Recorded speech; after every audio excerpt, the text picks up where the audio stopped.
Salve, salve, salve, salve, salve, salve! Seja muito bem-vindo, seja muito bem-vinda à nossa segunda aula do nosso curso de eletromagnetismo. Pois é. Eu dei uma de Chaves agora, eu sei. Mas aí estamos, segunda aulinha do nosso curso de eletromagnetismo, né? Aquele curso completo assim, saindo do forno para você, né? A primeira aula já está aqui no canal, hoje é a segunda aula, então se você perdeu a primeira aula, vai lá dar uma olhadinha, eu vou deixar aqui no card destacado, beleza? Hoje nós vamos falar sobre a lei de Coulomb, ou melhor dizendo, a força eletrostática, né? E também vamos falar sobre o princípio da superposição. E no final, ainda vou dar uma pequena palhinha sobre integrais e derivadas, que vai ser bem útil aqui para o nosso curso, tá? Se você não aprendeu integral ou derivada, nunca viu isso na sua vida, vai ser interessante. Apesar de que não é uma parte completa, né? Se for ensinar assim, integral e derivada passo a passo, ia ser um curso inteiro para isso. Inclusive, a gente faz um curso completo sobre isso, que é o curso de cálculo na faculdade, tá? Aqui eu vou dar uma pequena palhinha para aquelas pessoas que nunca viram, não sabem como é que funciona integrais e derivadas, tá bom? Vocês vão ver que é bem simples, mas se você quiser saber mais sobre o assunto, aconselho a procurar realmente estudar mais sobre essa questão de cálculo diferencial e cálculo integral, tá? Que é justamente essa parte que estuda integrais e derivadas. Beleza? Dito isso, pega seu material de estudos e vamos lá!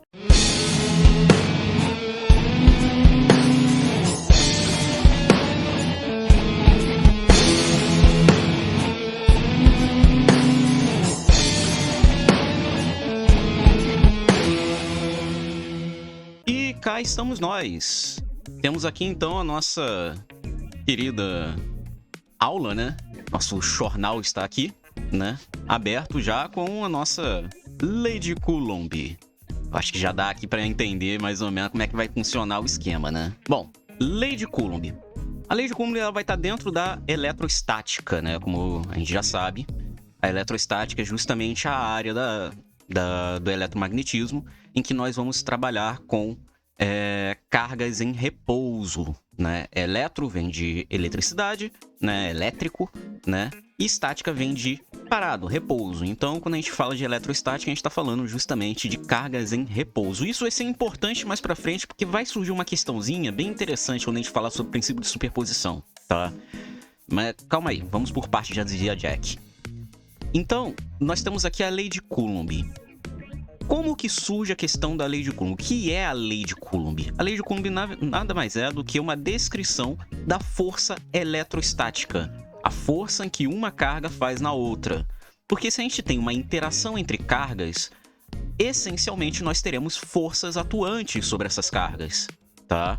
Então, é o que acontece aqui, né? Se você tem uma interação entre duas ou mais cargas, essencialmente vamos ter forças que vão estar atuando sobre essas cargas, né? Uma carga produz uma força sobre a outra, né? Então, você saber como que funcionam essas forças é de essencial importância para você conseguir compreender como funciona a eletrostática. Essa aqui é a base da eletrostática, né? Na última aula a gente falou sobre eletrização de corpos, né? A gente falou sobre a carga elétrica, eletrização de corpos e tudo mais. Agora a gente está falando justamente sobre o que fazer com esses corpos eletrizados. Como funciona a dinâmica desses corpos eletrizados. E quando eu digo dinâmica aqui, eu não estou falando de movimento, estou falando dinâmica de conjunto da obra, tá? Então, como que isso vai funcionar? Né? Como eu disse, a lei de Coulomb vai ser uma descrição da força elétrica antes da determinação do valor da própria carga elétrica. Quando Coulomb determina, né, apresenta a forma da lei de Coulomb, nós conhecemos como lei de Coulomb, ele não sabia qual era o valor da carga elétrica. A gente não sabia qual era o valor da carga elétrica. O valor da carga elétrica só foi descoberto por Millikan, no experimento da gota de Millikan.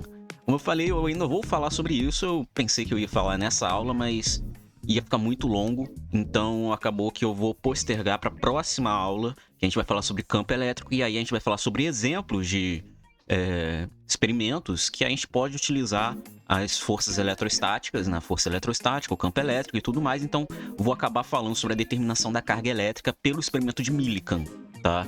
Então, a determinação da carga elétrica só foi observada posteriormente à determinação da lei de Coulomb, tá? Então, como é que funciona isso, Sensei? A gente tem aqui uma lei que vai descrever forças relacionadas a cargas elétricas, mas o próprio valor da carga elétrica não era determinado, não se sabia o valor da carga elétrica? Sim, exatamente isso, não se sabia o valor da carga elétrica, né? Os experimentos de Coulomb trabalhavam com valores arbitrários, basicamente, tá? Porque o que você tinha era, você eletrizava corpos, né? Você eletrizava esses corpos e esses corpos eletrizados identificavam um determinado valor de carga, tá? E aí, se você queria, por exemplo, pegar e fazer metade da carga de um corpo, você utilizava os processos de eletrização que nós falamos na última aula, né? Que essas questões aqui, principalmente o contato, né? Por exemplo, você tem uma esfera, você carrega ela por atrito, por exemplo, então ela fica carregada ali negativamente. Só que você quer metade dessa carga, né? Você faz o experimento com a esfera normal e depois você quer fazer o mesmo experimento só com metade dessa carga. O que você faz? Você encosta uma esfera na outra e, como nós vimos aqui, na eletrização por contato, você diminui pela metade a quantidade de carga que vai estar sobre aquele objeto, aquele corpo, né? Então, se você tem aqui uma esfera que está carregada, você fez o experimento com essa esfera, basta você encostar ela em outra esfera neutra, que o que você vai ter vai ser justamente uma divisão nas cargas elétricas. Então, você vai ter aí justamente um maior controle, digamos assim, da carga elétrica nos experimentos, na época em que você não sabia qual era o valor da carga elétrica. Então, como que o Coulomb determina justamente a famosa lei de Coulomb? Como que essa lei surge, né? Pra quem não sabe como é que funciona o esquema de leis dentro da física, é até engraçado que a gente até brinca que parece mais que eu tô estudando direito do que estudando física, né? Porque você estuda um monte de lei dentro da física e, tipo, parece até direito isso, de tanta lei que é. Mas enfim, como é que o Coulomb determina a famosa lei de Coulomb, né? Ele determina a forma da lei de Coulomb, que a gente diz, tá? A descrição de como que a força elétrica, né, a força eletrostática funciona, foi determinada por Coulomb em 1785. Cara, isso aqui é muito tempo. Isso aqui é antes, inclusive, das famosas equações de Maxwell. As equações de Maxwell surgem lá no século XIX, né? Então, você tem aqui a balança de torção de Coulomb em 1785 para descrever a lei de Coulomb. E como é que funciona esse experimento, né? Vamos determinar a lei de Coulomb aqui a partir da balança de torção dele. Como é que funciona? Eu fiz aqui um esqueminha meio tosco. Sim, é tosco, eu sei, mas fazer o quê? Ele tinha uma câmara, tá? Essa câmara, ela tinha o ar aqui era bem rarefeito, né? Quase que vácuo, só que a gente sabe que vácuo não existe, né? Não tem como você atingir o vácuo perfeito. Então ele tinha aqui uma câmara com um ar bem rarefeito, né? Quase simulando um vácuo, tá? Ele tinha nessa câmara um fio, né, que ele apresentava uma certa resistência à torção, que a gente diz, conectado a uma haste, e essa haste tinha uma esfera carregada, uma esfera de metal, e na outra ponta um peso, ou uma esfera também, isso também poderia ser feito, tá? Mas se eu não me engano era um peso aqui no caso, tá? Que era justamente para deixar com que essa haste ficasse exatamente retinha, sabe? Plana, ali em comparação paralela em comparação ao solo, né, do recipiente, tá? E aqui nós tínhamos justamente uma outra esfera que poderia ser carregada. E você podia movimentar essa esfera em relação a essa primeira esfera, tá? Então você tinha aqui uma esfera suspensa também. E ela ficava ali podendo se mover dentro desse recipiente, tá? E aí, qual é a grande sacada, tá? Assim, uma coisa que eu acabei esquecendo. Esse fio estava conectado justamente a um indicador de ângulo, tá? Então, quando você não tinha nada ali acontecendo, o ângulo que estava marcando aqui era 0 graus, tá? E aí, quando você movia essa haste aqui, este fio movia também o indicador de ângulo. E aí, esse indicador de ângulo vai se mover de acordo com a movimentação da bolota aqui que está conectada ao fio, tá? Então, essa é a grande sacada. E aí, como é que vai funcionar esse experimento? Basicamente é o seguinte, você vai ter essa esfera aqui carregada, ele deu uma carga nessa esfera e deu uma carga na outra esfera, tá? E aí você pode pensar, mas que tipo de carga? Então, você pode colocar ali as duas com a mesma carga, tá? Colocar as duas com a mesma carga, ou as duas com cargas opostas, tá? Ou as duas com o mesmo valor de carga. Enfim, ele fazia todo aquele lance da eletrização para justamente fazer esse experimento. Então, ele eletrizava as duas bolotas, tá? O importante é isso, ele eletrizava as duas bolotas. E aí, ele fez o seguinte, ele aproximava uma bolota da outra e via justamente qual era a movimentação que essa bolota que está suspensa fazia, já que essa primeira bolota aqui, ela ficava mais fixa. Então essa segunda aqui, ela poderia se mover livremente, né? Então qual era a movimentação que ela fazia, né? Ela girava, ela causava o que nós chamamos de torque. Então essa bolota, ela fazia isso aqui, ó.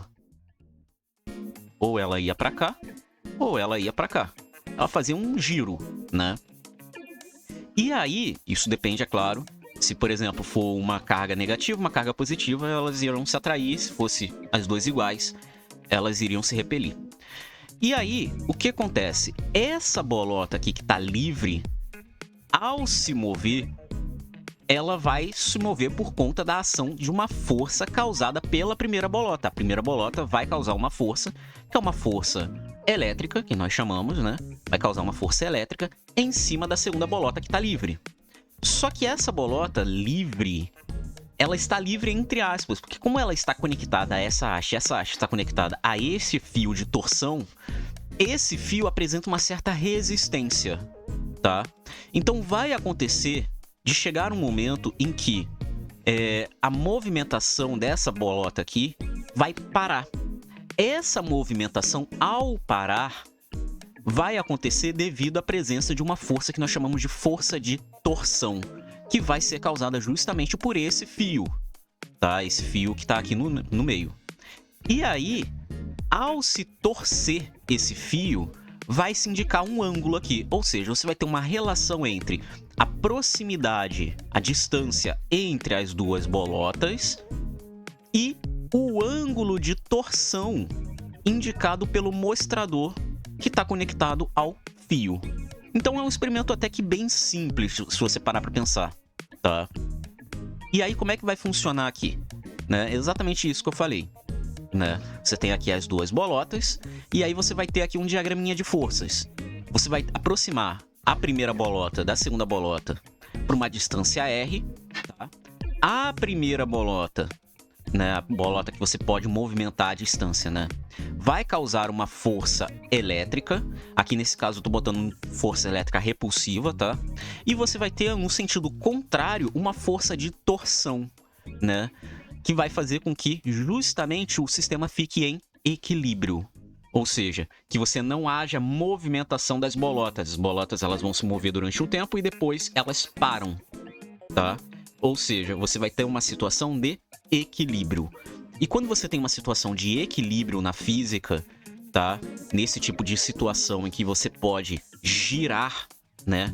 Você diz que o torque resultante é nulo. Ou seja, quando você aproxima uma bola da outra, você tem um torque nulo. Para quem não lembra aqui que é torque, torque é basicamente o giro. Quando você tem uma força causando um giro em cima de algum objeto, você tem uma coisa que a gente chama de torque. Então, por exemplo, quando você abre a porta da sua casa, né? Você vai lá, pega a maçaneta, abre a porta da sua casa. A porta da sua casa vai fazer um movimento de giro, né? Vai fazer esse movimento aqui assim, ó, né? Aqui tá a porta, e aí ela vai fazer isso aqui, né? Esse movimento nada mais é do que um movimento de giro que é causado por um torque, tá? Então existe um torque ali associado, tá? Então, quando você tem uma situação de equilíbrio, você tem o que a gente chama de torque nulo, torque resultante nulo. Ou seja, você não tem mais giro ali naquele sistema, tá bom? Então, isso aqui é muito importante. Já que não há giro, o torque vai ser nulo. E aí, vai ser interessante a gente analisar justamente essa bolota aqui. Como é que ela vai funcionar? A gente vai analisar o torque gerado por cada uma dessas forças aqui. Perceba que você só tem duas forças. A força elétrica e a força de torção, né? Então, você vai analisar cada uma delas. A força elétrica, o torque da força elétrica vai ser a força elétrica, né? Vai ser o produto da força elétrica pela distância entre as cargas, entre as bolotas, né? Lembrando que torque é força escalar distância, tá? Isso aqui, ou na forma mais coerente, né? Mais comum da gente encontrar, vai ser isso aqui. Força vezes distância vezes o cosseno do ângulo. Enfim, isso aqui que é o torque, né? Que a gente conhece tradicionalmente. E o torque da força elétrica vai seguir essa lógica. Então, a gente tem aqui, ó, nosso torque vai ser a força elétrica vezes a distância de separação. Ok. E o torque da força de torção vai ser a mesma lógica? Não, porque quem é que vai gerar essa força de torção? É justamente o fio. Esse fio aqui que apresenta essa força de torção. E o torque de uma força de torção, ela é dada justamente pelo que a gente chama de lei de Hooke. Então, o torque da força de torção é um pouco diferente. Ele vai ser dado por um K de θ, que é basicamente uma constante de torção. Isso aqui é um valor determinado experimentalmente, tá? Cada objeto tem um K de θ, tem um valor de torção associado a ele, vezes o ângulo de torção, que vai ser justamente o ângulo indicado aqui em cima do mostrador. Então, o torque da força de torção vai ser isso aqui. E aí, como a gente está dizendo que o torque resultante é nulo, significa dizer que o torque da força elétrica tem que ser igual ao torque de torção. Então, você vai igualar as duas coisas. Você vai ter a força elétrica vezes a distância, vai ser igual a constante de torção vezes o ângulo de torção. E aí você pode isolar a força elétrica desse lado, passando essa distância para o outro lado, né? Perceba que aqui eu estou falando só na forma de módulo, tá? Eu tô calculando aqui na forma modular, tá? Eu não estou fazendo nada com vetores aqui nesse momento, tá? Apesar da gente ter feito uma análise vetorial, aqui nesse caso a gente não está fazendo análise vetorial nenhuma. Então a força elétrica vai ser esse valor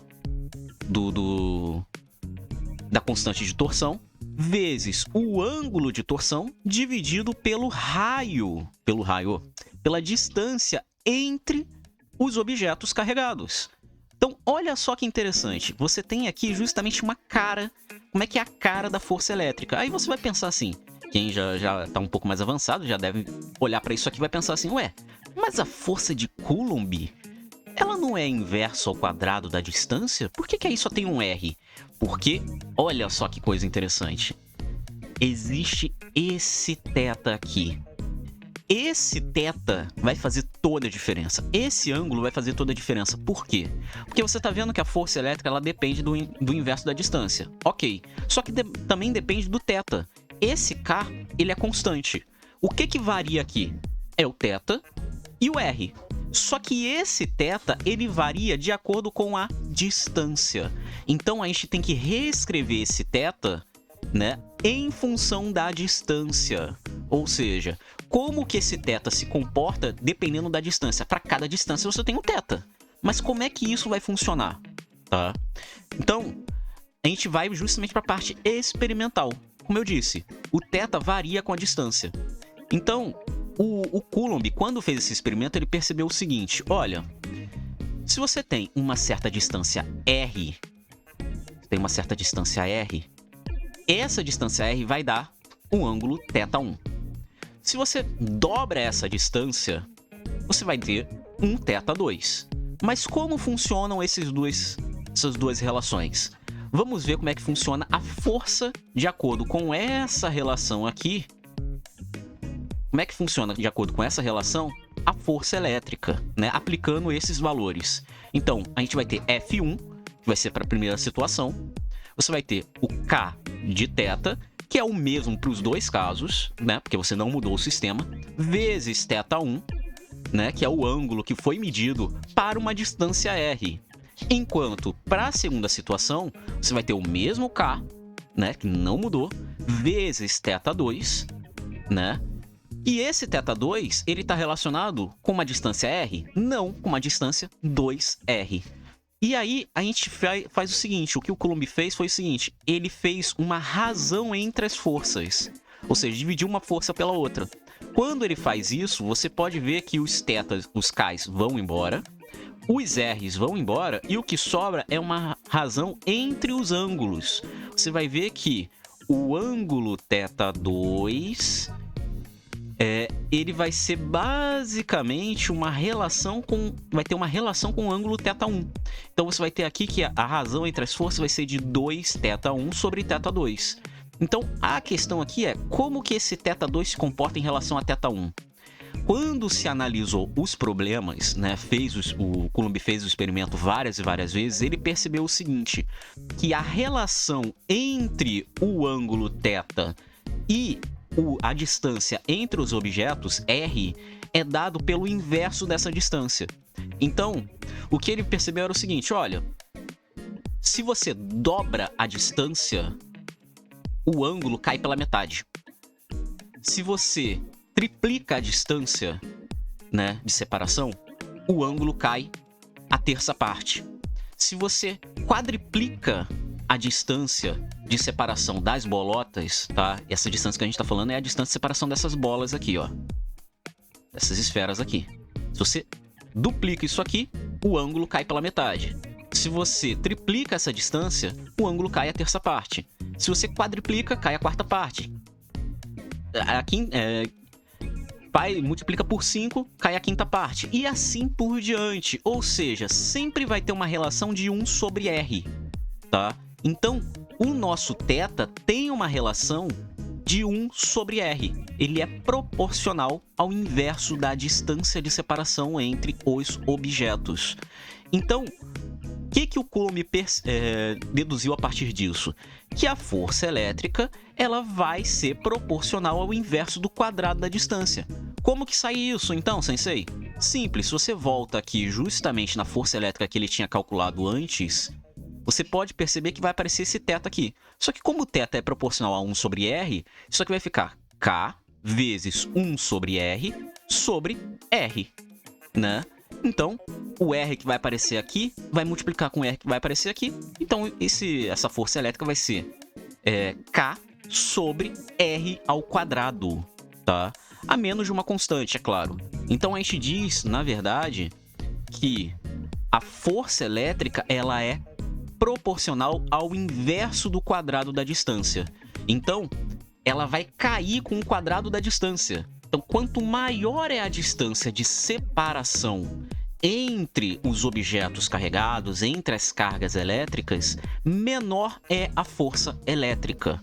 E quanto mais próximo esses objetos ou essas cargas estiverem uns dos outros, maior é essa força elétrica, tá? Então, o Coulomb ele percebeu isso. Ele chegou nessa conclusão. Tá, sensei. Ok. E aí? Acontece o seguinte, esse experimento, ele leva em consideração a possibilidade da existência ali de um fio que pode torcer. Só que no espaço, você não vai ter nada conectado ali na carga elétrica, né? Você pega ali, por exemplo, um elétron e outro elétron, pega ali dois elétrons, vai fazer interação entre eles, o elétron não vai estar conectado a um fio que pode torcer, né? Eles vão estar livres ali, para poder se movimentar à vontade. Então, quando o Coulomb ele faz esse experimento, ele tem a ideia, ele tem a noção de que, olha, aparece esse K aqui, né? Se você olha aqui a força que ele calculou, tem esse K. Aparece esse K, mas esse K ele aparece puramente para esse experimento em específico, tá? Ele vai aparecer para esse experimento em específico. Se você não considerar a existência desse fio, né, esse K ele não vai aparecer, né? Mas vai aparecer alguma constante. A gente sabe que vai existir alguma constante, né? Só que, para o caso desse experimento, essa constante é esse K do fio, proveniente do fio. Agora, se você não tiver o fio, não vai haver essa constante. Então, a força elétrica ela vai ser proporcional ao inverso do quadrado da distância. Vai ter alguma constante de proporcionalidade. Esse alfa aqui significa justamente proporcional, significa que tem alguma coisa ainda faltando nessa lei, tá? E aí, o que o Coulomb fez? Ele começou a brincar justamente com os valores de carga. Experimentalmente, Coulomb determinou que a força elétrica tinha relação com o produto das cargas. Ou seja, se ele dobrava uma das cargas, a força dobrava. Ele percebia isso, a força dobrava. Se ele dobrasse as duas cargas, a força quadruplicava. Se ele diminuísse pela metade uma das cargas apenas, a força caía pela metade. E se ele dobrasse a outra carga enquanto mantém a primeira com a metade do valor, a força seria o mesmo para o problema que as cargas não tivessem nenhum tipo de multiplicação, ou seja, a carga não era dobrada, nem dividida, nem nada disso. Ou seja, o Coulomb ele começou a brincar com os valores de carga, justamente com esse lance da eletrização, e conseguiu chegar à conclusão de que quando você mudava as cargas, os valores das cargas, você atingia valores diferentes da força. E como que isso foi representado? Justamente como produto das cargas, né? Ou seja, o Coulomb ele chega na conclusão de que a força elétrica vai ser igual ao produto das cargas dividido pela distância entre elas ao quadrado. Ou seja, ele chega numa lei de proporção para a força elétrica que vai descrever justamente como que uma carga interage com a outra, quando não há movimento entre elas, né? A gente está falando ali de cargas em repouso. Ou seja, você tem aqui justamente a nossa cara. Como é que funciona a cara da lei de Coulomb? Vai ser o produto das cargas dividido pela distância entre elas ao quadrado. Tá? Perceba que aqui a gente está falando de proporção, tá? É uma lei de proporção. Só muito tempo depois é que, através das definições de constantes fundamentais e tudo mais, é que foi possível determinar o que nós chamamos de constante de proporcionalidade ou constante eletrostática. Foi chamada de K, tá? Que vai aparecer justamente aqui, porque o que acontece é o seguinte: se isso aqui é verdade, significa que existe algum termo aqui ainda que a gente desconhece, o Coulomb desconhecia que termo era esse, tá? Que tornaria esse valor de proporcional em uma igualdade. Ou seja, falta um termo aqui ainda. Esse termo só foi determinado posteriormente, né? Que é a constante eletrostática que nós chamamos de K, que é 1 sobre 4πε0, tá? E aí, essa aqui é a forma final do que nós chamamos de lei de Coulomb. É uma lei que vai descrever a interação entre corpos ou cargas, tá? Corpos carregados ou cargas elétricas que não se encontram em movimento, se encontram em repouso. Então, a lei de Coulomb vai ser uma lei que vai descrever o repouso de cargas elétricas, tá bom? A gente vai ver como é que vai acontecer com a lei de Coulomb quando você faz a carga se movimentar, quando a gente for falar sobre eletrodinâmica, tá? Quando a gente for falar sobre eletrodinâmica, a gente vê sobre isso. Mas a lei de Coulomb em si, ela funciona assim, tá? E aí, como eu falei, nosso K, né, que é a nossa constante de eletrostática, foi definida posteriormente, né, como 8,99 vezes 10 a nona Newton vezes metro quadrado vezes Coulomb quadrado, tá? O valor da constante é dado por 1 sobre 4πε0, tá? Esse ε0 é justamente o que vai aparecer posteriormente. Para determinar quem é esse ε0, quem é esse K e tudo mais, foi necessário a descoberta justamente de um termo chamado μ0, que é justamente o termo da permeatividade magnética do vácuo, tá? E do valor da velocidade da luz também. Então existe uma série de fatores ali que vários experimentos, por exemplo, você faz o experimento de capacitância, você consegue determinar esse valor e tudo mais. Quando a gente for falar sobre capacitores, resistores e tudo mais lá na eletrodinâmica, aí eu posso destrinchar essa parte, como que a gente consegue chegar no valor de epsilon, tá? Se vocês quiserem, bota aí nos comentários. Mas, enfim, a gente tem esses valores aqui.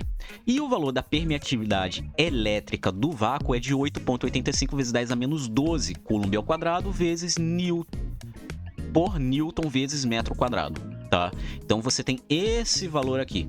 Atenção! A lei de Coulomb leva em consideração a existência de cargas ou corpos carregados no vácuo. Isso aqui, ó, é no vácuo, tá bom? Esse K, ele é para o vácuo. Se você estiver considerando meios materiais, por exemplo, duas cargas imersas, sei lá, em um óleo ou algo parecido, esse ε0 aqui muda.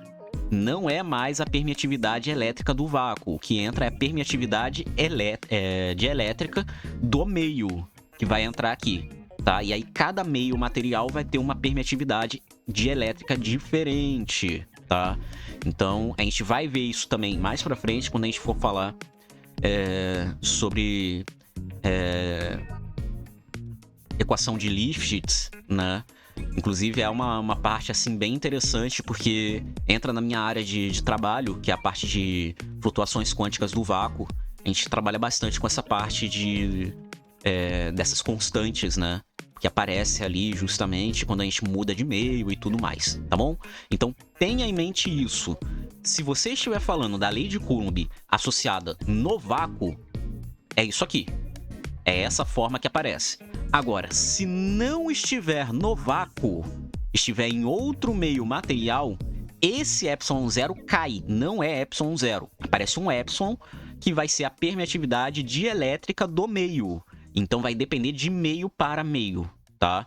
Então se estiver imerso na água, se estiver imerso no óleo, se estiver imerso no ar, o ar é bem parecido com o vácuo, então não tem muita diferença, mas dependendo do gás pode mudar, e então tem que se atentar a isso, beleza? Então essa aqui é a cara final da lei de Coulomb, tá? Beleza, mas é o seguinte, a lei de Coulomb descreve uma força, e força é uma grandeza vetorial.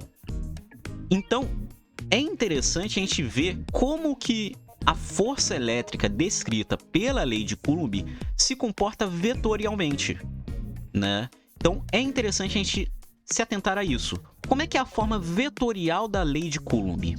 Bom, a forma vetorial da lei de Coulomb, a gente tem que se atentar justamente no que aparece aqui, que pode ser descrita como vetor, né? Se você olha bem, o K é uma constante. As cargas são valores escalares, ou seja, não possuem manifestação na forma vetorial. Você não consegue descrever como vetores essas cargas. A única grandeza que aparece nessa fórmula que é de caráter vetorial é a distância. Ou seja, a gente tem que analisar essa força aqui observando justamente quem é essa distância. O curioso é que aparece aqui a distância ao quadrado, né? Isso não é à toa, tá? Que a distância ao quadrado, ela pode ser descrita como um produto escalar entre os vetores, tá? Então, fazer a fórmula daquela forma não é tão absurdo. Mas se a gente quer trabalhar na forma vetorial da força elétrica, a gente tem que analisar algumas coisas. Então, a gente vai fazer uma análise vetorial aqui, tá? A gente tem aqui duas cargas, a carga Q1 e a carga Q2. Aqui a gente já está falando de carga, tá? A gente não está falando mais de objetos carregados, tá? Então nós temos aqui a carga Q1 e a carga Q2. Elas estão separadas a uma certa distância, tá? que a gente vai fazer? A gente vai pegar e vai fazer um eixo de coordenadas. A gente vai observar aqui um referencial, vai colocar um referencial. E esse referencial vai indicar qual é o vetor posição no nosso sistema de coordenadas daquelas duas cargas. Então, por exemplo, essa carga Q1, ela está numa posição... Vou mudar aqui. Ela está em x1, né? Está na posição x1. y1. Então você tem aqui um par ordenado que descreve a posição dessa carga, né? Essa carga está na posição x1, y1. Essa posição x1, y1, ela está referente justamente à nossa origem. Aqui não está bem na origem, mas enfim. Está em relação à nossa origem. Ou seja, essa distância, o tamanho... A gente pode descrever a posição dessa carga como um vetor que parte da origem e vai até a posição x1, y1. Então, você tem esse vetor aqui que a gente chamou de R1. Então, nós temos o vetor R1 como a distância, né? O vetor que sai da origem até a posição x1, y1. A mesma coisa vai acontecer justamente na carga Q2, né? A carga Q2 vai seguir a mesma lógica, não muda nada, tá? Ela vai estar na posição x2, y2, né? A gente pode descrever como esse par ordenado aqui, ó, x2, y2. E aí, olha só que interessante, a gente pode descrever a posição nesse sistema da carga Q2 como um vetor que parte da origem e vai até a posição x2, y2, que é esse vetor aqui que a gente chama de R2. Tá? Inclusive está faltando aqui a setinha para vetor. Então, nós temos aqui dois vetores, R1 e R2.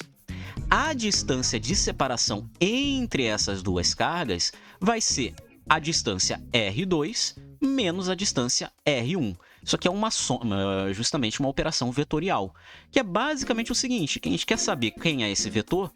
Quem é esse vetor vai ser descrito justamente como x2 menos x1 e y2 menos y1. A posição desse vetor vai ser dado por isso, tá? Então, a gente vai ter aqui, ó, esse vetor aqui, que é essa distância entre as duas cargas, como R2 menos R1. Ok, sensei. Então, nós temos aí R2 menos R1. Só que R2 menos R1, em módulo, nada mais é do que o nosso R, que aparece lá na lei de Coulomb, né? Esse R aqui, ele está na forma modular, está no módulo. Então, o módulo de R12 é justamente o nosso R. Só que a gente pode reescrever o módulo de um vetor como a razão entre o vetor, né? Entre o vetor R12, que é justamente esse vetor aqui, pelo versor. O que é o versor, sensei? O versor, ou vetor unitário, nada mais é do que um vetor que tem o módulo 1, tá? Ou seja, tem tamanho 1. Isso é muito importante dentro da física, porque você acaba conseguindo descrever sistemas de coordenadas inteiros utilizando isso, tá? Então, você vai pegar aqui justamente quem é esse R12 chapéu, que é justamente o nosso versor. É para onde que esse vetor está apontando, basicamente, tá? Se você pega, assim, uma forma mais simples possível para vocês entenderem isso, eu pego aqui, ó, o sistema de coordenadas, né, x, y, e aí eu boto aqui, ó, esse vetor. Esse vetor eu posso descrever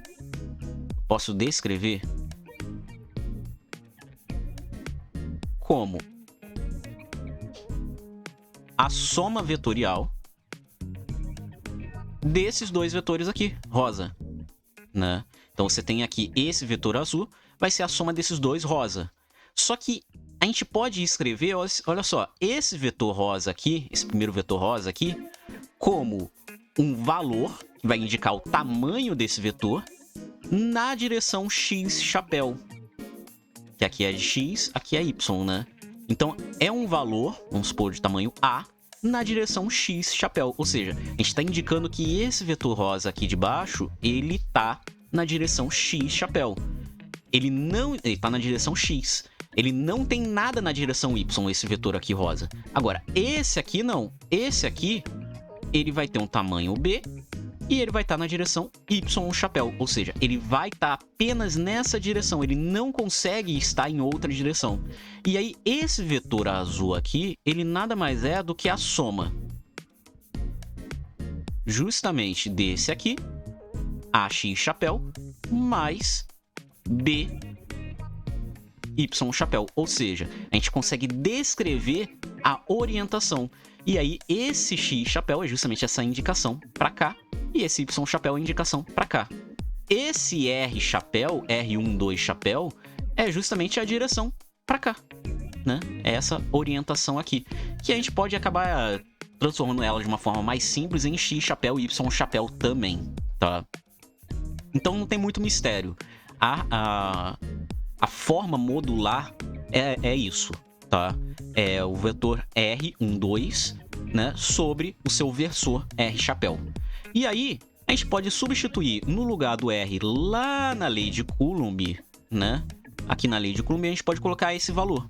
Então o que a gente vai ter vai ser justamente o R12 vetor sobre R12 chapéu, isso tudo ao quadrado. E aí, como isso aqui vai estar, é o denominador do denominador, a gente pode jogar esse R12 chapéu para cima, tá? E aí, você vai me dizer, ué, mas aqui não deveria aparecer ao quadrado? Se aqui é um versor e isso aqui estava tudo ao quadrado, isso aqui não deveria aparecer ao quadrado também? Aí aqui tá, 1 vezes 1 dá 1, né? Então, um versor vezes um versor vai dar um versor, vai dar o mesmo versor, tá? Então, não tem muito mistério aqui, isso aqui vai dar 1, né? Vai continuar dando o mesmo resultado. É porque como o módulo do versor é 1, então R12 chapéu ao quadrado é igual a R12 chapéu, tá? Agora, esse R12 vetor, já não posso fazer isso. Então isso aqui vai ficar R12 ao quadrado. Então o que vai acontecer aqui é justamente isso. A forma vetorial da força elétrica vai ser dado pela constante vezes o produto entre as cargas, dividido pelo vetor distância entre as duas cargas ao quadrado, na direção R12 chapéu. E aí é interessante porque pelas leis de Newton, se a carga 1 faz força na carga 2 faz força na carga 1. Só que em direções opostas. Então o que vai acontecer aqui é justamente isso aqui, ó. Vai aparecer um sinal de menos. Então F12 vai ser isso aqui e F21 vai ser isso aqui com o sinal trocado, né? Porque isso vai indicar justamente a orientação contrária. Isso na forma vetorial. Se a gente estiver falando na forma modular, as duas forças são iguais, tá? Isso aí não aparece um sinal de menos aqui não. Porque aí simplesmente as duas forças vão ser iguais, porque elas são iguais em módulos, só que elas têm direções opostas, tá? Quer dizer, elas têm a mesma direção, mas têm sentidos opostos. Agora, a gente prossegue justamente com o princípio da superposição, que é o seguinte: a gente fez toda essa conta partindo do suposto em que você está trabalhando só com duas cargas elétricas. Mas e se você tiver mais de duas cargas elétricas? É exatamente o que acontece aqui. Então você tem aqui, ó, duas cargas, Q1 e Q2, e você coloca uma terceira carga que a gente chama de QI. Se a gente for analisar qual é a força elétrica que atua sobre essa carga QI, a gente vai causar algumas questões aqui, né? Porque essa carga QI vai sofrer ação da carga Q1 e vai sofrer ação da força da carga Q2, ou seja, vão ter duas forças sendo associadas à carga QI. Então, para você determinar quem é a força resultante, basta você somar, então, quem são as forças que atuam sobre essa carga, tá? Então, o princípio da superposição vai ser um princípio que vai permitir que você determine qual é a força resultante que atue sobre uma carga que está posicionada no espaço quando ela está sob a ação de forças que provêm de outras cargas. Então, você tem aqui a carga 1 fazendo uma força na carga QI, e aqui você tem a carga 2 fazendo uma força na carga QI também. A soma dessas duas forças vai dar a força resultante que atua sobre essa carga QI. Então você tem aqui justamente essa situação. E aí é até interessante aqui que eu botei aqui uma situação em que a carga Q1 e a carga QI têm o mesmo sinal, tá? Para que as forças sejam repulsivas, e a carga Q2 tem sinais opostos, tem o sinal oposto da carga QI, para que a força seja atrativa. Mas isso pode mudar à vontade, tá? Então a força resultante, que a gente chama de força F, vai ser igual à soma da força F1, causada pela carga Q1, mais a força F2, causada pela carga Q2. Tá? E essas forças são dadas justamente pela lei de Coulomb, tá? Perceba que aqui eu tô falando na forma vetorial, tá? E aí, a gente pode reescrever isso dessa forma aqui. A força Fi, que a gente vai chamar, que é a força resultante sobre uma carga, vai ser dado como uma somatória de todas as forças que atuam sobre essa carga quando consideramos um sistema em repouso, tá? E aí, a gente pode abrir essa força aqui, né? Essas forças aqui como K, que vai ser justamente a nossa constante, isso não muda, vezes QI, que vai ser a carga I, vezes QJ. Quem é QJ? QJ é justamente quem é cada uma das forças, tá? A gente tem aqui um somatório. Para quem nunca viu isso aqui, esse símbolo de somatório vai indicar justamente uma soma infinita, ou uma soma truncada, dependendo do caso, tá? E aí, olha só, você tem aqui, por exemplo, F I1, que é justamente a força que a carga 1 faz na carga I, mais F I2, que é justamente a força que a carga 2 faz na carga I, QI, né? Se tivesse uma terceira carga, seria F I3, uma quarta carga, F I4, e assim por diante. Ou seja, isso aqui é infinito. Só que como a força de Coulomb é dado por K vezes QI vezes, aqui nesse primeiro caso, Q1 sobre R 1I, né, que é a distância de separação entre a carga I e a carga 1, você pode repetir isso várias e várias vezes. Você vai ter aqui, ó, a mesma lógica aqui para F12, só que aqui em vez de aparecer 1, vai aparecer 2 e aqui vai aparecer 2 também. Ao quadrado, é claro, desculpa. A mesma coisa aqui no FI3, FI4 a mesma lógica e assim por diante. E se a gente tirar todos os termos que se repetem, que é justamente o K e o QI, você vai deixar isso aqui em evidência. Então vai ficar KQI somatório de QJ, né? Onde esse J pode representar qualquer valor de carga, tá? Vai ser qualquer carga que você tem ali no espaço, exceto a própria carga I, porque a carga I não vai fazer força sobre ela mesma. Não faz sentido. Sobre o vetor ao quadrado, distância entre as cargas. Então você tem aqui essa situação. Essa aqui é a lei geral para o princípio da superposição. O princípio da superposição vai ser essa soma de forças, tá? Ok, sensei. E aí? A gente vai ver isso mais pra frente também, que a gente pode reescrever isso aqui como, na verdade, justamente QI vezes o somatório das forças dos campos elétricos de cada carga individual. Mas enfim. Vamos lá. Essa descrição acaba por desenvolver o princípio da superposição, né? E a partir das cargas elétricas. Só que se você considerar que você pode ter corpos inteiros carregados, a gente pode desenvolver uma descrição mais alternativa de como funciona o princípio da superposição. Porque o princípio da superposição vai acabar nos desenvolvendo justamente situações em que você vai ter corpos inteiros carregados, tá? E aí, você vai ter aqui justamente o seguinte, eu tenho aqui um corpo, tá? Tem um volume V, carregado com uma carga Q. Se eu quero calcular qual é a força elétrica de um corpo, desse corpo, sei lá, nessa carga aqui, vamos supor, o que a gente vai ter que saber? A gente tem que saber qual é a força elétrica associada a esse corpo. Então, para fazer isso, você precisa saber quem é essa carga. E para saber qual é a carga total desse corpo carregado, a gente vai usar justamente o que a gente chama de densidade volumétrica de carga. Como é que vai funcionar isso? Basicamente é o seguinte: a gente vai pegar o corpo e vai separar ele em pedacinhos, em pequenos volumes muito pequenos, tá? Esses volumes vão ser descritos por ΔV.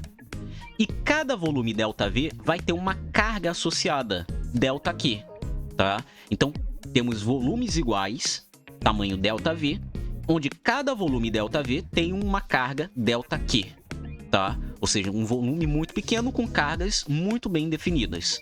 Ok, beleza, sensei. E aí? Acontece que se você soma todos esses volumes muito pequenos, o que você vai encontrar no final vai ser o volume total desse objeto. E se você soma todos os volumes, você soma todas as cargas também. Então, somar todas as cargas e somar todo vai ser a mesma coisa que somar todo o volume. Só que a gente pode fazer uma razão entre essas cargas e esses volumes muito pequenos. Essa razão é o que nós chamamos de densidade volumétrica de carga, que vai ser dada por essa letra grega aqui, que é o ρ. A densidade volumétrica de carga vai ser justamente o valor da carga infinitesimal, né, o valor pequenininho da carga que a gente separou, dividido pelo valor muito pequeno de volume que a gente separou aqui, desse volume maior. Então você vai ter justamente isso aqui. A gente pode reescrever isso dessa forma, que o valor da carga infinitesimal vai ser igual à densidade volumétrica de carga vezes o tamanho do volume que você está trabalhando ali, o volume muito pequenininho. Só que olha só que coisa. Trabalhar com volumes muito pequenos, cargas muito pequenas, parece ser meio bizarro, né? Como é que você vai trabalhar com isso, né? Como é que você trabalha com isso na prática? Então, não trabalha. Por quê? Porque a gente vai fazer com que esses pedacinhos sejam tão pequenos, mas tão pequenos, que eles tendam a zero. E tender algo a zero torna com que esses volumes sejam infinitesimais e a soma a carga total seja mais precisa. Então o que a gente vai fazer vai ser somar cada um desses pedacinhos, cada um desses pequenos pedacinhos de tamanho zero, tá? Para que você consiga encontrar o volume total. E para isso nós fazemos justamente isso aqui, né? Você vai e faz um somatório de todos esses pequenos pedacinhos. Então você soma cada uma das infinitas cargas, né? E você soma justamente os infinitos volumes. Só que é o seguinte, se você pega esses pedacinhos e tende eles a zero, né? Esses pedaços se tornam tão pequenos, mas tão pequenos quanto você queira, eles se tornam infinitesimais. E tornar uma coisa infinitesimal é transformar um somatório em uma integral. Ou seja, aqui aparece o conceito de integral. Então o que você vai fazer é transformar o somatório em integral. Quem nunca viu isso aqui, não tem problema. Eu vou explicar o que é integral, o que é derivada daqui a pouquinho, tá? Então, você tem aqui justamente a nossa integral. Você integra esses valores, ou seja, você soma todos esses pequenos valores para encontrar um valor maior, né? Então você vai ter aqui, ó, a integral das infinitas cargas, vai dar a carga total, tá? A gente pode dizer que isso aqui vai dar a carga total, né? Que é a carga do corpo, né? Carga do corpo. Isso tem que ser igual à densidade volumétrica volumétrica de carga do corpo, vezes justamente a nossa integral de volume, ou seja, qual é o volume do corpo. Então, se você souber o volume do corpo, souber qual é a densidade de carga do corpo, você consegue determinar justamente qual é a carga elétrica total que aquele corpo vai ter, tá? Isso é muito interessante. Por quê? Porque isso vai permitir a gente resolver problemas muito facilmente, tá? A questão é o seguinte: densidade volumétrica de carga é importante? É importante, só que a gente vai ver isso depois, que a distribuição de cargas elétricas, em geral, acontece na superfície do corpo, tá? E não no volume como um todo.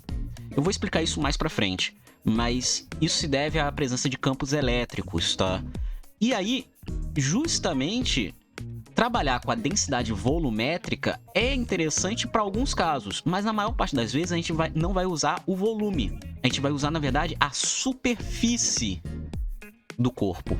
Então, o que a gente vai fazer vai ser exatamente uma situação parecida. Você vai pegar uma superfície, né? Vai dividir essa superfície em pequenas áreas muito pequenas. Pequenas áreas muito pequenas é muito redundante, né? Áreas muito pequenas, tá? E essas áreas muito pequenas vão ter cargas muito pequenas. Então, você vai poder definir uma densidade superficial de carga, tá? E aí vai seguir a mesma lógica. Inclusive, um pequeno erro meu aqui, que é o seguinte. Coloquei aqui DV, né? Aqui é DA ou DS. Olha, DS geralmente é o mais comum, né? Vamos usar S. E aqui é DL, tá? Você vai ter justamente isso, uma densidade superficial de carga, ou seja, a distribuição da carga sobre uma superfície. Atenção, atenção. Temos que... Aqui eu estou considerando uma distribuição uniforme de cargas, ou seja, existe uma mesma quantidade de cargas em cada ponto específico da superfície ou do volume, tá? Então, isso aqui é válido para uma distribuição uniforme. Se a distribuição não for uniforme, a densidade superficial ou volumétrica ou linear, caso seja um fio, por exemplo, um fio condutor, você tem uma distribuição, uma densidade linear de carga, né? Nesse caso, a densidade ela é variável, tá? Você acaba variando esses valores, porque isso vai depender de cada ponto, né? Então vai acontecer, por exemplo, você ter uma superfície em que você vai ter uma maior concentração de cargas elétricas no lado direito da superfície em comparação com o lado esquerdo, tá? Então a gente tem que se atentar a isso, beleza? Ok.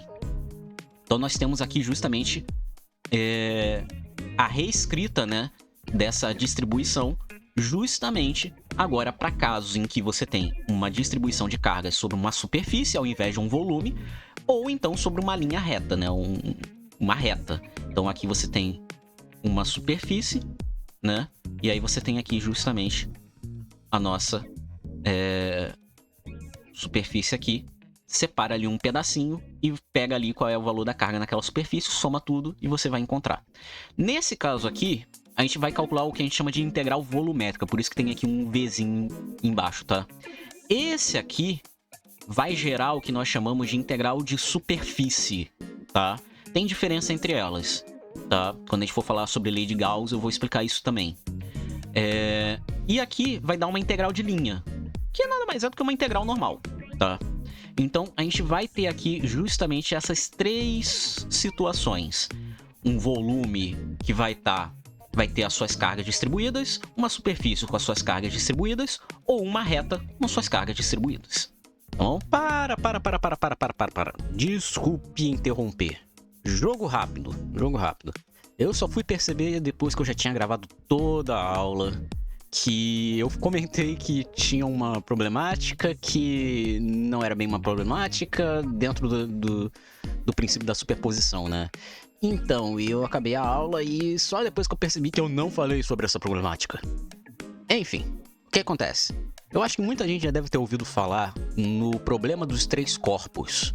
Inclusive, não estou falando da série, tá? É muito boa, mas não é a série que eu tô falando. O problema dos três corpos basicamente é um problema de gravitação, no qual quando você pega três corpos, eles interagem gravitacionalmente entre si, a movimentação desses corpos é extremamente caótica, que a gente chama, né? Produz um sistema caótico. Por quê? Porque as forças de interação entre elas são forças dinâmicas. Isso faz com que os corpos não tenham uma movimentação definida. As movimentações são todas muito aleatórias, tá? É por isso que se chama problema dos três corpos ou movimento caótico, né? A teoria do caos surge a partir disso. E aí, no princípio da superposição, a gente tem ali a presença de mais de uma partícula, né? Mais de duas partículas, desculpa. Então você tem mais de duas partículas ali. Três partículas, você já poderia pensar, ué, o princípio da superposição, ela não responderia, então, o problema dos três corpos?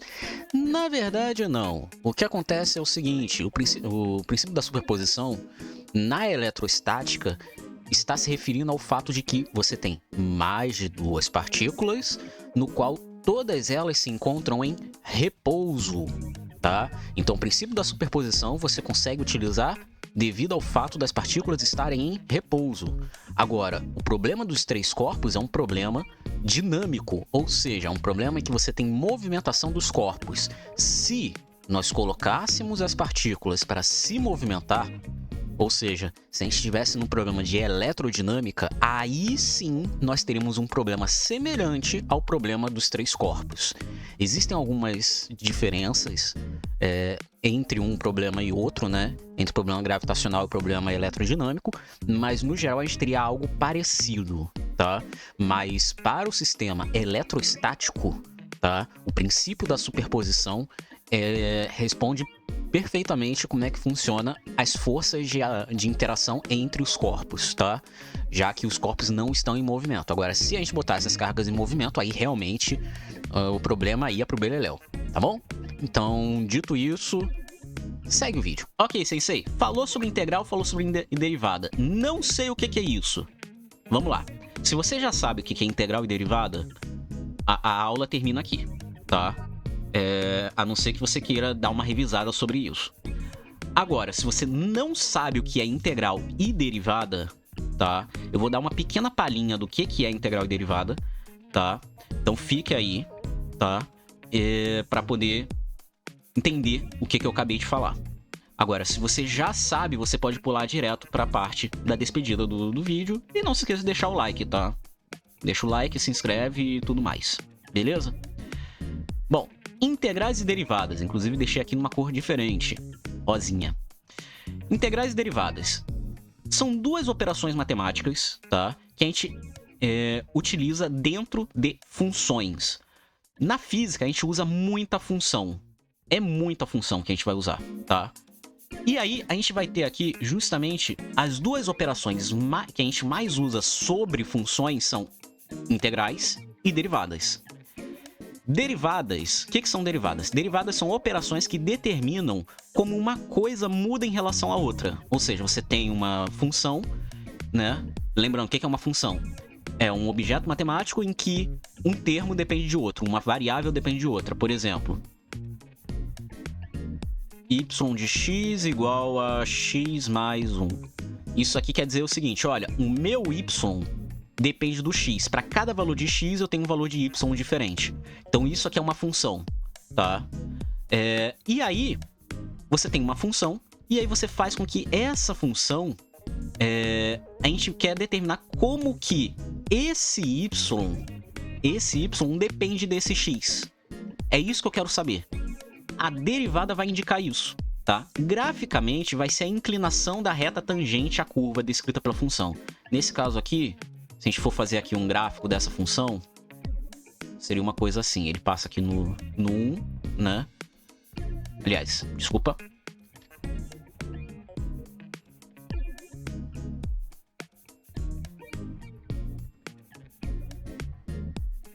Pronto. Ele passa aqui no y igual a 1, né? Então a gente tem aqui y e x, ele passa aqui no y igual a 1, e aí ele quer saber qual é a inclinação dessa reta. Só fazer a derivada disso aqui, você vai encontrar qual é a inclinação dessa reta aqui, tá? E aí, inclinação da reta tangente a justamente essa reta. E aí eu botei aqui um exemplo. Por exemplo, a velocidade... Sabe a velocidade que a gente vê lá na mecânica clássica? Então, a velocidade que a gente tem tanto costume de dizer que é ΔS sobre ΔT. Então, aonde aparece delta na física, geralmente é uma derivada, tá? Que foi representada como delta popularmente, tá? Então, vocês podem ver que aqui você tem o ds dt, que é basicamente um ΔS sobre ΔT, tá? E a velocidade nada mais é do que a derivada temporal da posição.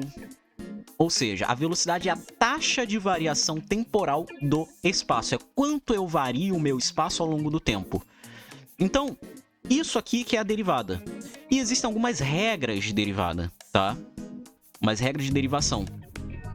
A principal regra de derivação é essa aqui, ó. Seja uma função polinomial f de x, dada por f de x igual a ax elevado a n. A derivada dessa função aqui nada mais é do que o seguinte: você dá uma espécie de peteleco, né? Digamos assim, eu aprendi assim na faculdade, foi até engraçado.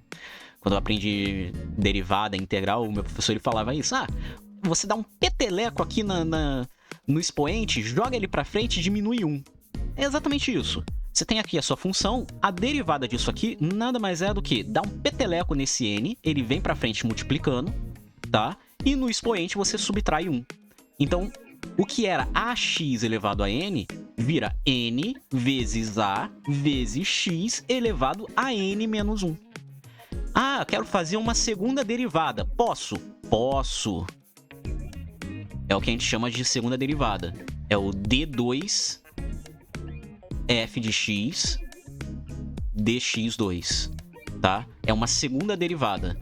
Quando isso acontece, você faz a mesma coisa. Você vai pegar esse f de x aqui, ó, que já é a primeira derivada. Isso aqui nada mais é do que a derivada em x da derivada de f de x em relação a x. Só que é o seguinte, isso aqui a gente já sabe que é isso aqui. Então você só vai ter que derivar isso aqui em relação a x de novo. Então vai fazer a mesma coisa, dá o peteleco aqui, subtrai 1, vai ficar n menos 2, esse n menos 1 vem pra frente, vai ficar n vezes n menos 1 vezes a vezes x elevado a n menos 2. E assim por diante. Ou seja, a derivada é simples. Derivada assim, tipo, essa derivação aqui é bem simples, é o básico do básico, tá? Não tem muito mistério. A integração geralmente é um pouco mais complicado, porque é o sentido contrário, tá? Porque é aquela história, toda operação matemática tem seu inverso, né? Tem essa operação inversa.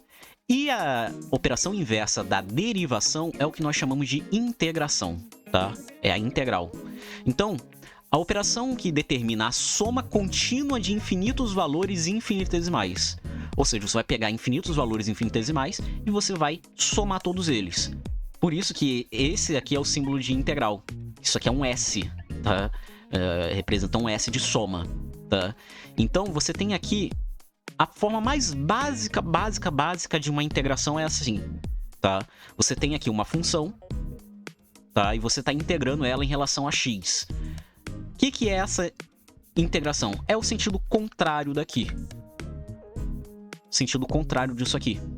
Tá vendo que isso aqui você tá subtraindo o expoente? Na integração, você vai estar somando o expoente. Aqui, na derivação, você tem uma multiplicação pelo termo.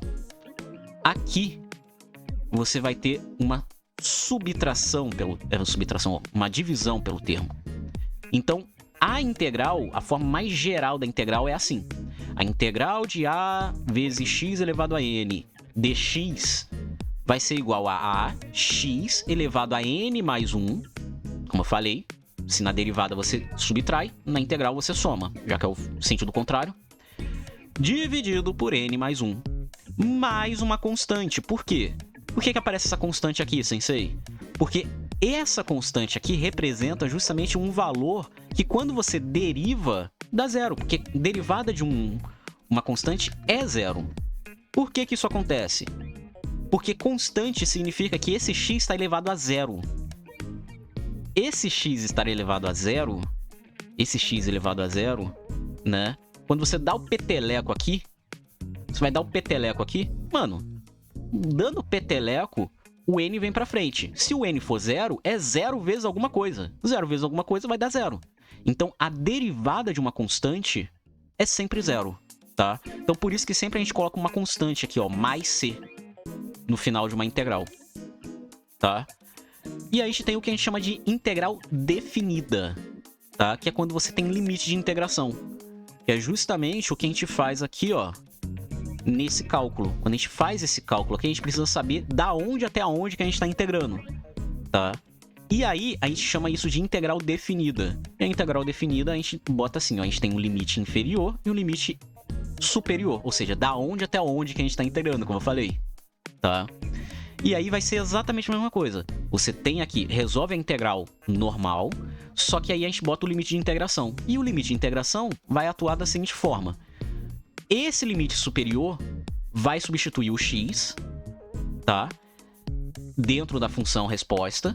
E aí você vai subtrair esse resultado, por isso que tem um sinal de menos aqui, vai subtrair esse resultado justamente da mesma função com o limite inferior. Ou seja, você vai ter esse valor menos esse valor.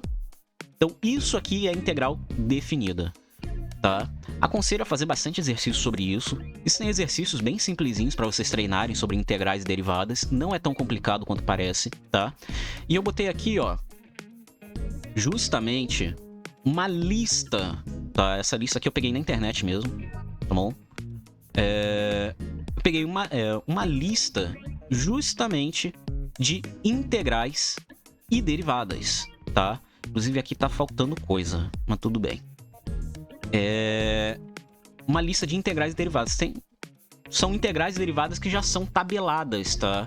Geralmente essas integrais e derivadas, algumas é bom você saber assim de cabeça, tipo integral normal, integral de exponencial, integral de logaritmo, integral de senos e cossenos. Mas outras, cara, você não precisa saber assim de cor, entendeu? Você pode simplesmente ver a tabela de integrais e derivadas que você vai conseguir saber de primeira. Geralmente o pessoal tem mais dificuldade em saber essa parte aqui, né? Que é a parte das integrais. As derivadas é um pouco mais de boa de resolver. Agora, as integrais realmente é um pouco mais complicado. Existem algumas formas de calcular integrais e derivadas que não competem aqui, tá? Mas a gente tem aqui justamente as nossas tabelinhas, a nossa tabelinha com os termos de integral e derivada. Como eu falei, aconselho, se você quer aprender mais sobre integrais e derivadas, eu acho que eu vou deixar aqui no card destacado o vídeo de outro canal. Não é o foco aqui desse canal explicar sobre integrais e derivadas. Vou deixar o link de outro canal, tá? Que eu acho assim que tem uma explicação bem legal sobre integrais e derivadas. E aí você pode estar aprendendo sobre o assunto por lá, tá bom? Então fica aí a dica, beleza? Então é isso. E é isso. Esse foi a nossa aula de hoje. Espero que você tenha gostado, hein? Aula bem longa, mas é normal, é uma aula, né? Se ficou alguma dúvida, bota aí nos comentários, tá? A gente já começou aí a meter a mão na massa com relação aos cálculos, isso é bem legal, tá? Já vou adiantando aí pra vocês, na próxima aula a gente vai falar sobre campo elétrico. Vamos falar sobre campo elétrico, vamos falar sobre experimentos com campos elétricos, tá? Então a gente vai pegar alguns exemplos de cálculos, tá? Principalmente nessa parte agora do princípio da superposição, vou tratar alguns exemplos de princípio de superposição, alguns exemplos de cálculos com a lei de Coulomb, né? Vou explicar sobre campo elétrico, vou explicar sobre o experimento de Millikan, tá? Vai ser um dos exercícios, inclusive, que a gente vai estar fazendo na próxima aula. Então fica aí atento, beleza? E também, só para avisar que já na próxima aula, ou seja, vou esperar sair a próxima aula, eu já vou estar soltando a primeira lista de exercício do nosso curso de eletromagnetismo, lá no nosso Discord. Então fica atento, tá? Entra no nosso Discord, o link tá aqui na descrição do vídeo. Entra no nosso Discord que você vai ter acesso justamente às listas de exercício. Então é importante, tá? Se você está estudando eletromagnetismo, você tem que fazer exercício. É importante você fazer os exercícios, ok? Então é isso. Não se esqueça de deixar o like, se inscreve se não for inscrito, ativa o sininho para não perder nada. Considere se tornar membro aqui do canal, isso ajuda bastante. Você tem acesso ao conteúdo antecipado, além da resolução das listas de exercícios aqui, beleza? Um valeu demais também ajuda e hypem o vídeo. Hypem o vídeo, isso é muito importante. Agora a gente tem um hype aqui no canal, então hypar o vídeo é muito importante, beleza? Dito isso, muito obrigado por ter assistido, muito obrigado por ter acompanhado. Bons estudos, tamo junto e em pé.